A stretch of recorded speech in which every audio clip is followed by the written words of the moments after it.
우리 예수 비전교회가 첫 예배를 드린 지 11주년이 되는 주일이어서 11주년 감사 예배를 드리게 되었는데요.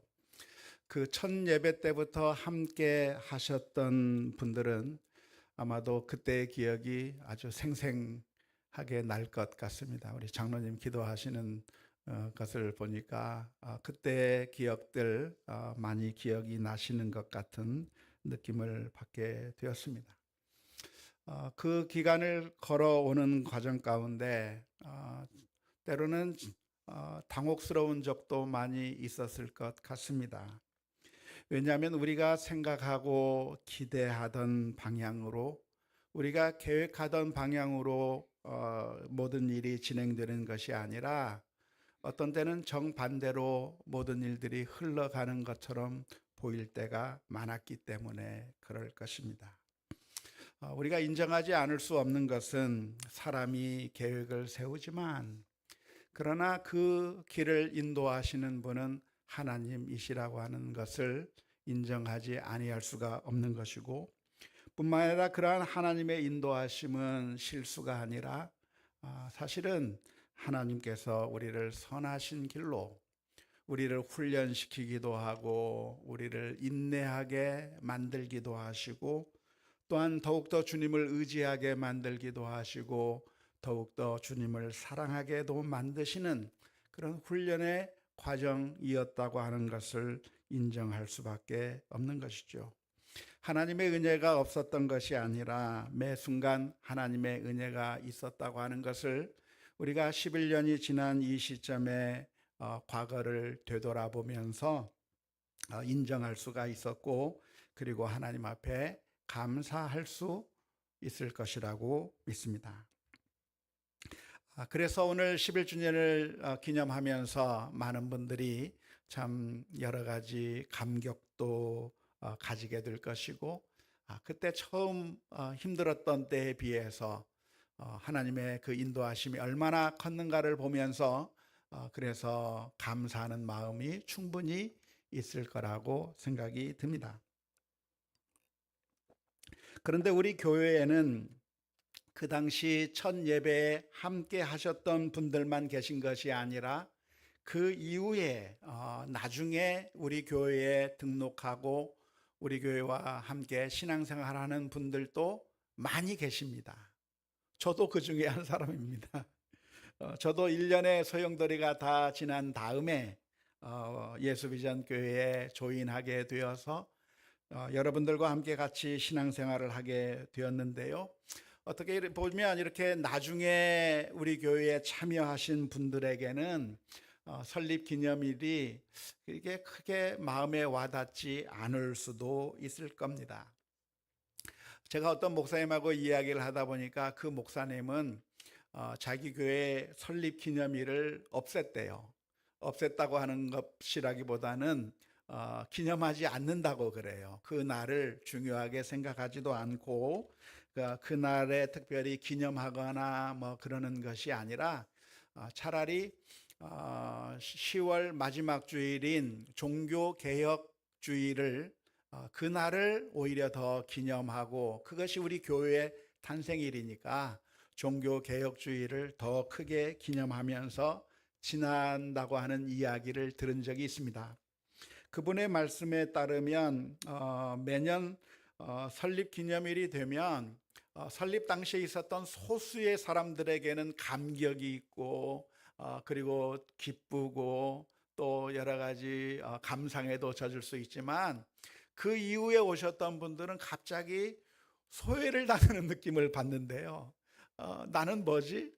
지금까지 내가 이 교회의 주인으로 생각하고 이 교회의 일원이라고 생각하면서 열심히 1년 내내 신앙생활 하다가도 설립 기념일만 되면 왠지 모르게 갑자기 손님이 되어버리는 듯한 그런 기분을 받기 때문에 그래서 요즘에는 설립 당시에 사람들은 몇 명 남지 않고 대부분 그 이후에 온 사람들이 대부분인 그런 교회이기 때문에 설립기념일을 이렇게 기념하기보다는 그런 사람들에게는 오히려 생뚱맞게 느껴질 수 있기 때문에 그래서 아예 지키지 않는다고 하는 그런 이야기를 들은 적이 있습니다. 어쩌면 우리 교회는 그 정도는 아닌 것 같아요. 많은 분들이 첫 예배 때부터 계시면서 눈물과 기도로 그렇게 수고하면서 달려왔던 분들이기 때문에 많은 분들이 감격을 하게 될 것인데, 그럼에도 불구하고 우리 교회에는 그 이후에 오신 분들이 적지 않습니다. 꽤 있습니다. 그런 우리 교회의 역사를 공유하고 있지 않은 채 이후에 와서 등록을 하고 신앙생활을 하고 있습니다. 그래서 우리가 이 11주년을 맞이하면서 한번 생각해 보아야 할 것이 있는데요. 그 무엇일까 하면 바로 역사라고 하는 것이 무엇인가라고 하는 겁니다. 역사가 무엇일까?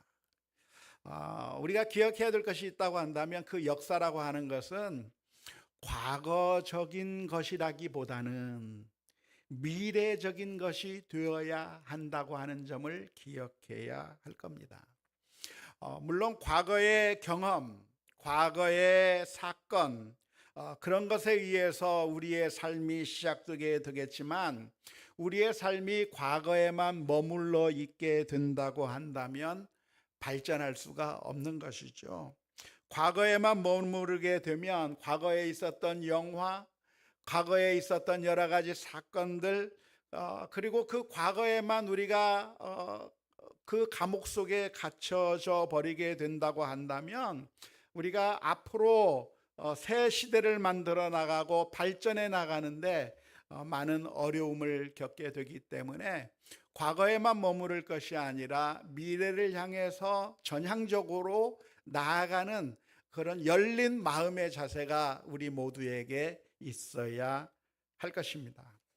사람들과의 관계도 마찬가지예요. 사람들의 관계도 과거적인 것이기보다는 미래적인 것이 되어야 한다고 생각이 되는데요. 물론 과거의 경험을 공유하고 있다고 하는 것은 굉장한 장점입니다. 여러분도 누구를 만났을 때 마음이 편하고 즐겁고 그런가요? 옛날 어렸을 때 친구들 만나면 정말 재미있죠. 저도 옛날 그 젊었을 때 아무런 철도 없을 때 같이 공부했고 같이 놀던 친구들을 만나면 마음이 너무 편해요. 그래서 동창회에 가면 그냥 제 마음이 그냥 그렇게 편하다고 하는 것을 느낄 수 있었고, 제 아내의 동창들이 와가지고 막 노는 거 보면 세상에 5, 60대 되는 이 사람들이 마치 초등학생들처럼 노는 모습을 보면서 야, 정말 저렇게 좋을까? 예전에 그 어렸을 때의 경험을 공유하고 있다고 하는 것이 이렇게 좋을까? 그러면서 참 이 동창이라고 하는 것이 참 편한 관계구나라고 하는 것을 종종 많이 느끼곤 합니다. 하지만 우리의 관계도 역시 과거에만 머물러 있으면 안 되는 것이죠. 어떻게 됩니까? 우리의 관계도 미래적인 것이 돼야 되는 것이죠. 계속 발전시켜 나가야 되고 확장해 나가야 되고 열려져야 하는 그런 것이 되는 것이죠. 종종 우리 교회에서 사역했던 목사님들 중에 다른 교회에서 사역하시는 목사님이 지나가다가 우리 교회를 방문하는 경우가 있습니다. 목사님, 지나가는 길인데 잠깐 들러서 밥이나 같이 합시다 하면서 저한테 연락이 와요. 그러면 정말 좋아요. 예전에 같이 사역했던 분이 돌아오셔서 같이 밥을 먹자고 하니까 너무 기분이 좋죠. 저하고 우리 심희경 전도사님하고는 그분이 온다고 하는 소식에 너무 좋아요. 근데 뻘쭘해지는 사람이 한 명 있습니다. 누굴까요? 이명선 목사님이에요. 이분은 새로 오셔가지고 그분하고 아무런 관계가 없어요. 근데 점심을 같이 먹으러 갑시다 하는데 이명선 목사님은 혼자 놔두고 우리끼리 갈 수 없어서 목사님 같이 갑시다. 그러면 제가 껴도 되나요? 저는 그분을 모르는데 껴도 되나요? 하고 물어봐요. 그러면 제가 무슨 얘기를 하냐면 괜찮다고. 관계라고 하는 것은 과거적인 것이 아니라 미래적인 것이기 때문에 지금부터 알아가고 지금부터 교제하고 지금부터 사귀면 앞으로 좋은 동역자가 되고 좋은 관계를 만들어서 그래서 아주 좋다고 하면서 그래서 데리고 가서 같이 식사를 하곤 합니다. 지난번에 우리 교회에 와서 말씀을 전해 주신 목사님이 한 분 계십니다. 임흥선 목사님이라고 하는 분이 오셨는데요, 미국에서 사역하시는 이 목사님이 우리 교회에 와서 말씀을 전하게 된 적이 있습니다. 수요일날 와서 말씀을 전해 주셨는데, 그분이 어떻게 우리 교회에 와서 말씀을 전하게 되었는가? 저랑 친분이 아주 깊은 목사님이었을까요? 그렇게 보였을까요? 아니요. 사실은 그분하고 저하고 어떤 관계냐면 그냥 페이스북 친구예요. 페이스북으로만 알고 있었어요. 하지만 몇 가지 공통점이 있었습니다. 필라델피아에 있었고 웨스트민스터 신학교를 다녔고 하는 그런 공통점이 있지만, 그러나 제가 어떤 그분하고 예전에 어떤 깊은 교제를 나눈 적이 있느냐 하면 한 번도 나눈 적이 없어요.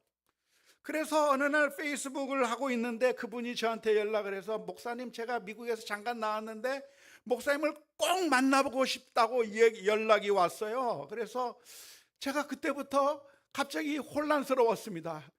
이분을 내가 어떻게 알지? 나랑 무슨 관계가 있지? 아무리 생각해봐도 생각이 나지 않는 겁니다. 이분하고 내가 어떤 관계를 해왔던 기억이 하나도 나지 않아요. 그렇지만 제가 거절한 것이 아니라, 목사님 오세요. 그분이 무슨 일을 하고 어떤 사역을 하고 있는지에 대해서 대략적으로 알고 있기 때문에 이분이 뭐 나쁜 목사님이 아니고 좋은 목사님이라고 하는 것 잘 알고 있기 때문에 오시라고 이야기했고, 기왕 오시는 김에 우리 교회에서 말씀을 전해달라고 부탁을 해드렸습니다. 전주역에서 제가 모시고 오면서 물어봤어요. 그런데 우리가 언제 만났죠? 그래서 날짜를 얘기해 보니까 저랑 겹친 기간이 별로 없어요. 잠깐 겹치는 기간이 조금 있는데, 그런데 과거에 아무런 경험도 공유한 경험도 아무것도 없지만 그 순간부터 이야기를 나누었습니다. 어떤 사역을 하고 있는지, 그리고 이번 코스타 부산 집회를 통해서 어떤 일을 하는지 이런저런 이야기를 하면서 이야기를 쭉 나누는 가운데 많은 교제를 하게 됐습니다. 그분 모셔서 극진히 식사도 대접하고 또 호텔도 잡아드리고 한옥마을 구경도 시켜드리고 하면서 많은 교제를 나누게 되었는데요. 그러면서 그분과 교제를 통해서 좋은 인사이트도 얻게 되었고, 그리고 앞으로 또 어떤 사역을 같이 해 나갈 수 있을지 같이 고민하고 이야기하면서 새로운 관계를 만들어 나가서 얼마나 기분이 좋은지 몰라요. 새로운 좋은 분을 만났구나. 관계라고 하는 것은 무엇인가? 과거가 아니라 미래적인 것이고, 과거에 어떤 관계를 가지고 있었는가, 그것이 중요한 것이 아니라 앞으로 어떤 관계를 만들어 나갈까가 중요한 것이죠. 그래서 우리가 오늘 이 11주년을 맞이하는 이 시점에 이 점에 대해서 한번 생각을 해 보려고 합니다. 이번에 11주년 말씀 사경회를 계획하게 되면서 세 분의 강사 목사님이 오시게 됐는데, 이 세 분의 강사 목사님 가운데 한 분은 저랑 정말 친하신 분입니다. 필라델피아에 있을 때 같은 노회에서 활동하면서 늘 고민이 있으면 이야기를 나누고 밥도 같이 먹고 같이 많은 교제를 나누었던 분이기 때문에 저랑 너무 친한 분이에요. 그분이 이번에 강사로 한 분 오시고, 그리고 나머지 두 분이 오시는데 이 두 분은 누군가? 제가 한 번도 만난 적이 없는 분들입니다. 이번에 오시면 처음 만나는 거예요. 한 번도 그 전에 교제를 해본 적이 없어요.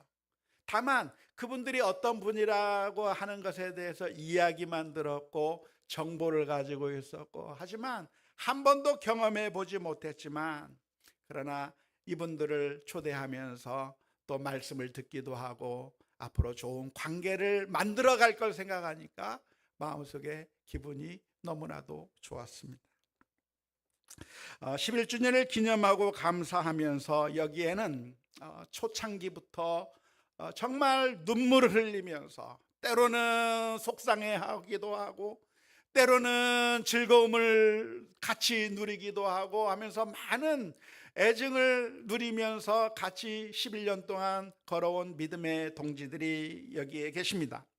그런데 우리 교우들 가운데는 그 이후에 오신 분들도 많아요. 그래서 우리 교회가 어떤 과정을 거쳐왔는지에 대해서 전혀 모르고 그냥 여기에 교회가 있으니까 나오기 시작하신 분들도 많이 있습니다.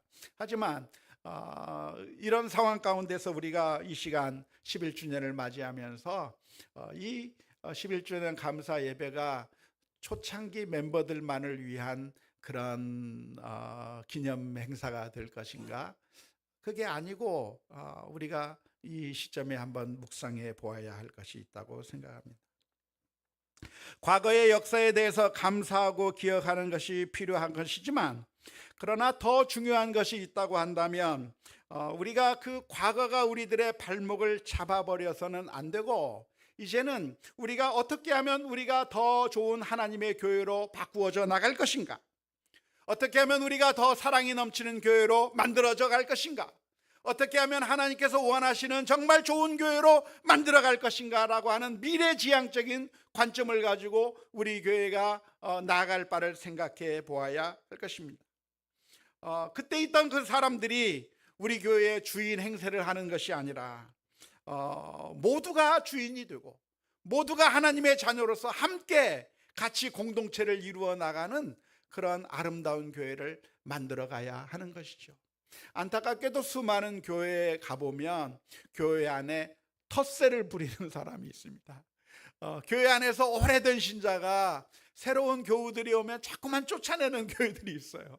의도적으로 쫓아내지는 않지만 자신들이 알게 모르게 주인 행세를 하고 텃세를 부리는 것 같은 그런 인상을 은근히 풍겨서 그것을 캐치한 사람들이 나는 여기에 올 사람이 아니구나 하면서 그렇게 쫓겨나가는 그런 경우도 많이 있는 것이죠. 너무나도 감사한 것은 우리 교회는 그런 교회는 아니죠. 확실합니까? 맞아요. 우리 교회는 얼마나 열린 교회인지 몰라요. 새로운 사람이 오면 그분들이 우리 교회의 전면에 나서는 것을 환영하고 좋아해주고 박수 쳐주고 처음 본 사람인데 그 사람을 환영해주고 기뻐하고 또 그분들이 나가서 또 사역을 하고 열심히 일하는 거 보면 너무 좋아해주고 함께 기뻐하며 우리가 과거에 우리가 어떤 것을 가지고 있었는가 과거에 발목이 잡힌 교회가 아니라 누가 오든지 간에 마음으로 환영하면서 함께 하나의 공동체를 만들어 나가는 그런 미래지향적인 교회가 되고 있다고 하는 것에 얼마나 감사한지 우리 11주년을 맞이하면서 더욱더 우리가 수많은 사람들을 포용하고 미래지향적인 교회가 되는 것을 우리가 결심하고 다짐해 나가는 우리 모두가 되어야 될 줄로 믿습니다. 서론이 꽤 길었는데요.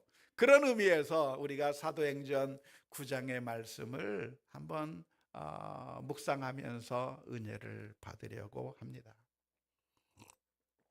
사도행전 9장에 보면 바울 사도가 회심하게 된 이야기를 다루고 있는 내용입니다. 바울 사도, 다시 말하자면 사울이라고 하는 이 청년이 교회를 핍박하던 사람이었습니다. 예수를 믿는 사람들을 핍박하면서 교회를 핍박하던 사람이었는데요, 사울의 손에 의해서 초대교회 7 집사 가운데 한 사람이었던 스데반도 죽임을 당하게 되었고, 교회에 다니고 있는 신앙생활하고 있는 수많은 사람들을 잡아서 감옥에 집어넣고 수많은 사람들을 핍박했던 사람이 바로 사울이라고 하는 청년이었습니다. 이 청년이 이제 전 세계에 있는 수많은 사람들, 크리스찬들을 박해하기 위해서 날뛰고 있는데 저 다메섹이라고 하는 지방에도 크리스찬이 있다고 하는 이야기를 듣고 대제사장들로부터 위임을 받아서 그래서 다메섹에 있는 교인들을 체포해 가기 위해서 가는 길에 놀라운 사건이 벌어진 겁니다.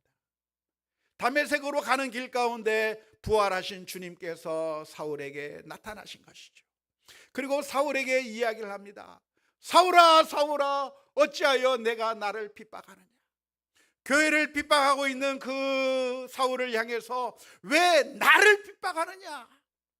교회를 핍박한 게 아니라 주님을 핍박한 것이라고 이야기하면서 사울에게 나타나 주었을 때 그 순간 사울이 변화하고 회심하면서 이제 완전히 인생이 180도로 바뀌게 되는 위대한 역사가 일어나게 된 것이라고 하겠습니다.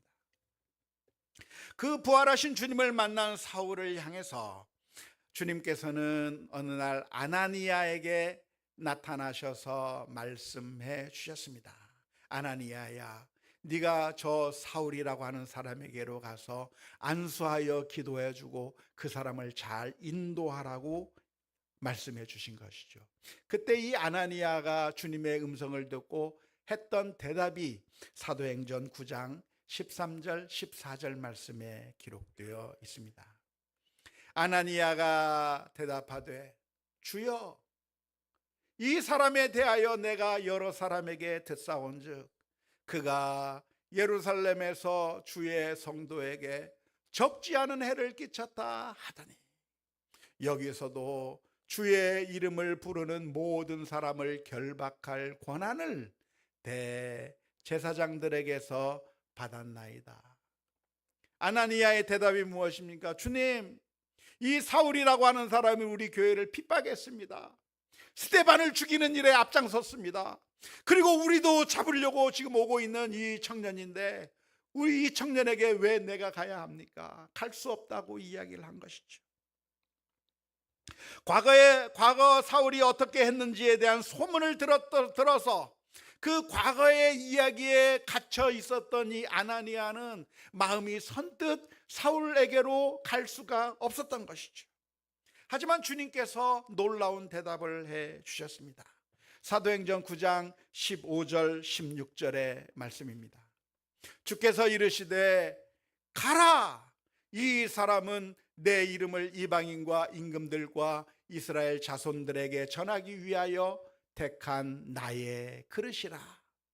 그가 내 이름을 위하여 얼마나 고난을 받아야 할 것을 내가 그에게 보이리라 말씀하신 것이죠.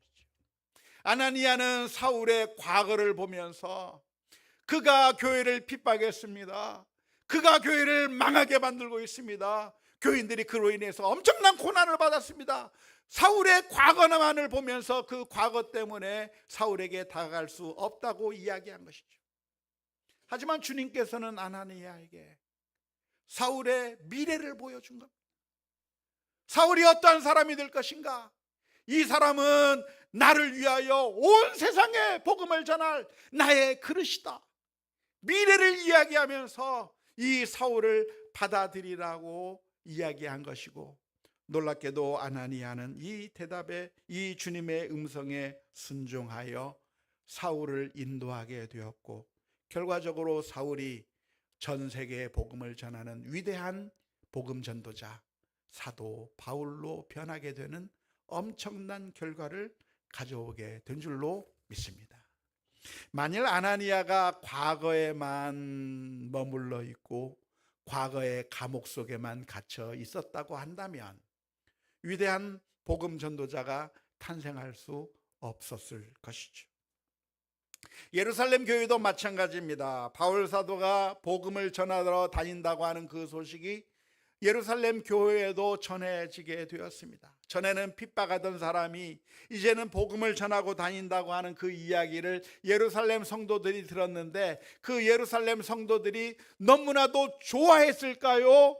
의심하면서 거부했을까요? 의심하면서 거부한 것이죠. 사도행전 9장 26절에 이렇게 기록합니다.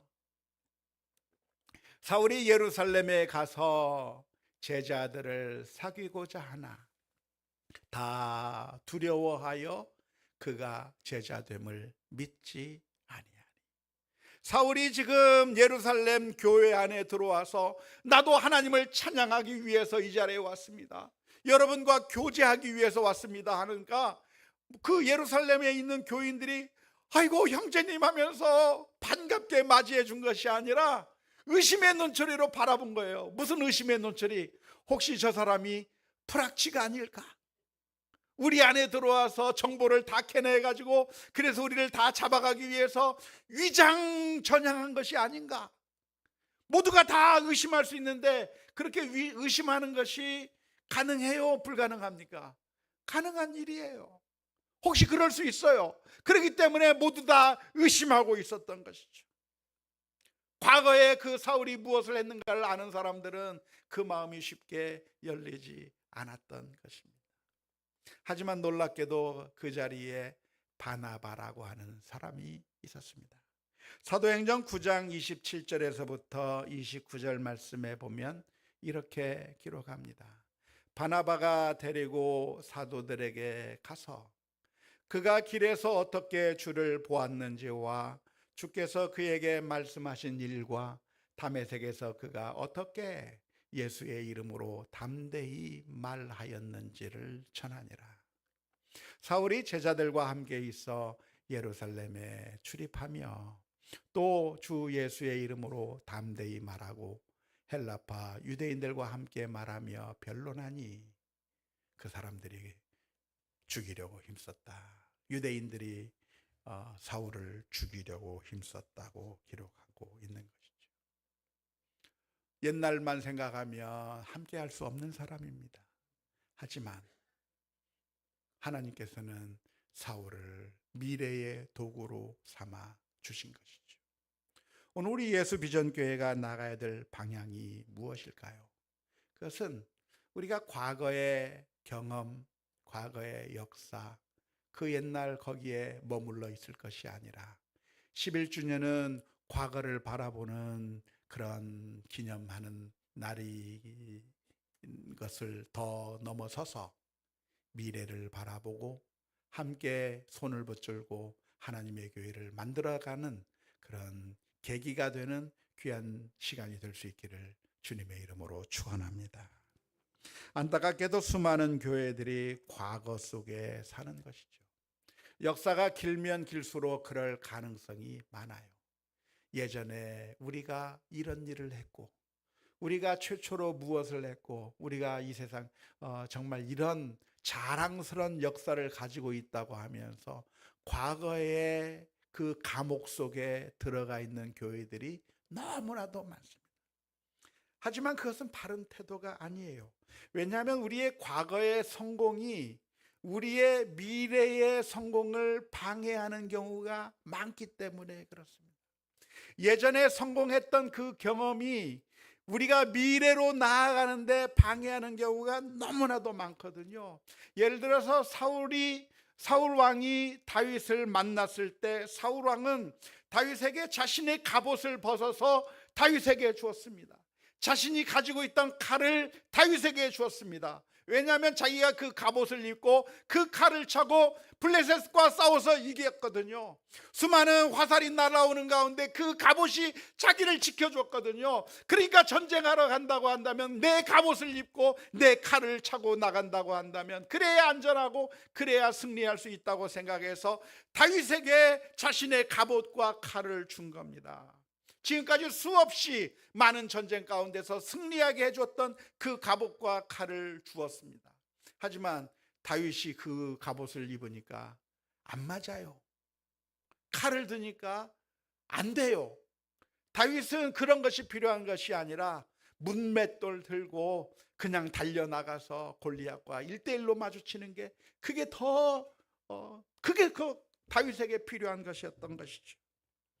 안타깝게도 수많은 교회가 과거의 그 경험 속에 가로막혀 있어서 앞으로 나아가는 길에 주저하고 있고 새로운 것을 받아들이지 않고 거부하고 새로운 사람도 거부하고 새로운 방식도 거부하고 그래서 늘 도태되어가는 그런 교회가 너무나도 많이 있는데 우리 예수비전교회는 해를 거듭해 가면 갈수록 과거의 그 감옥 속에 갇혀 있는 것이 아니라 늘 새롭게 수많은 사람들을 포용하며 하나님께서 우리에게 주신 사명이 무엇인지 분별하는 가운데 믿음으로 승리해 나가는 아름다운 교회가 될 수 있기를 주님의 이름으로 축원합니다. 지난 11년 동안 베풀어 주신 하나님의 은혜에 감사하면서 오늘 우리가 기억해야 될 것이 있다고 한다면 앞으로 어떤 교회를 만들어 나가야 할 것인가. 탕자의 비유에 보면 형은 그 탕자가 저질렀던 과거를 보면서 그 동생을 받아들이려고 하지 않습니다. 하지만 아버지는 탕자가 저질렀던 모든 과거는 다 잊어버리고 이제 새롭게 받아들이고 나아가자고 이야기를 하는 것이죠. 우리들의 삶의 인간관계도 역시 마찬가지입니다. 교회뿐만 아니라 우리 가정에서도 어쩌면 우리의 가정 가운데 수많은 과거의 그 경험들이 우리들의 발목을 꽉 붙들고 있는 경우가 많이 있습니다. 살아오면서 얼마나 많은 실수들을 했어요. 우리 아빠가 엄마가 아이들을 향해서 소리 질렀고 야단쳤고 이해해 주지 못하고, 그래서 그런 경험들이 쌓여서 부모와 자녀들 사이에 담이 크게 가로막혀 있는, 남편과 아내 사이에 섭섭하게 했던 것들이 남편과 아내 사이에 담장이 세워지게 만들어버린 것이죠. 그러한 잘못들이, 과거에 실수한 것들이 쌓여서 이제는 더 이상 좋은 관계로 나아갈 수 없는 그런 삭막한 관계 속으로 들어가게 된 경우가 많이 있는 것이죠. 그럴 때 그런 과거의 감옥 속에 빠져 있을 것이 아니라 우리는 그 감옥에서 탈출해 나와야 되는 것이고 새로운 관계를 만들어 가야 합니다. 부모와 자녀 사이에, 남편과 아내 사이에, 그리고 교우들과 교우들 사이에, 이웃들 사이에 과거에 잘못했던 것들이 있다고 할지라도 그 과거의 감옥에서부터 뛰어나와 이제는 새로운 관계를 만들어 나가는 우리 모두가 다 되어야 될 줄로 믿습니다. 어떻게 만들어 나가요? 용서는 과거의 감옥에서부터 탈출하는 유일한 방법입니다.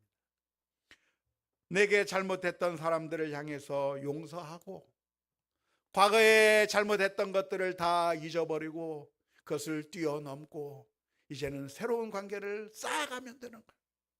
예전엔 잘못했어도 이제는 새롭게 쌓아가면 되는 거예요. 그리고 나도 내가 잘못했던 것들을 인정하고 내가 그 예전에 실수했다고, 잘못했다고, 미안하다고 용서를 구하며 과거의 것들은 다 털어내며 이제는 새로운 역사를 만들어 나가는 우리의 가정에서나 교회에서나 우리의 모든 영역 가운데서 새로운 미래를 만들어 나가는 우리 모두가 다 되어야 될 줄로 믿습니다. 그런데 바로 그게 우리 주님께서 우리들을 위해서 하신 일입니다. 우리가 죄를 짓고 악을 행했을 때 하나님께서는 우리의 과거의 죄들을 보고 우리를 심판해버리고 끝내신 것이 아니라 주님께서는 눈과 같이 희게 씻으시고 양털과 같이 맑게 만들어 주셔서 저와 여러분들로 하여금 새로운 하나님의 자녀로 살아가게 만들어 주셨습니다. 하나밖에 없는 아들을 십자가에 내어 주시면서 우리를 다시 시작하자 말씀해 주시는 그 하나님의 은혜를 우리가 받았으니 우리의 삶 가운데서 과거에 발목이 붙잡힌 삶이 아니라 지금부터 새롭게 역사를 만들어 나가고 하나님의 은혜를 경험하는 우리 모두가 다 될 수 있기를 주님의 이름으로 축원합니다.